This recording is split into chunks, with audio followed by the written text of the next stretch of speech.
রাজ্যে আইনের শাসনের সলিল সমাধি ঘটেছে, চলছে জঙ্গলের রাজত্ব। কোথায় সরকার, হচ্ছেটা কি? প্রশ্নবান মানিক সরকারের। পুলিশের ভূমিকার সমালোচনা করতে গিয়ে ঠিক কি বলেছেন প্রাক্তন মুখ্যমন্ত্রী মানিক সরকার, দেখুন। সঙ্গত কারণে পুলিশের এবং সরকারের ভূমিকা নিয়ে এই ঘটনাগুলির প্রেক্ষাপটে মানুষের মধ্যে উদ্বেগ সৃষ্টি হয়েছে। প্রতিদিন খুনের ঘটনা ঘটছে, যুবক যুবতী, এবং কিনারা করার আগেই দেখা যাচ্ছে দায়িত্বশীল অফিসাররা আগাম বলে দিচ্ছেন এগুলো আত্মহত্যা। এর অর্থ হচ্ছে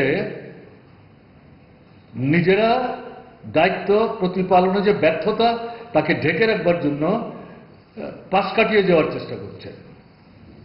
এবং এই যে অরাজকতা চলছে, আরে থানার সামনে আগরতলা শহরে কান পাশা ছিনিয়ে নিচ্ছে, কানের লতি ছিঁড়ে দিচ্ছে, গলার হাত জোর করে নিয়ে চলে যাচ্ছে, হাতের সোনার বালা জোর করে ছিনিয়ে নেওয়ার চেষ্টা করছে থানার সামনে আগরতলা শহরে।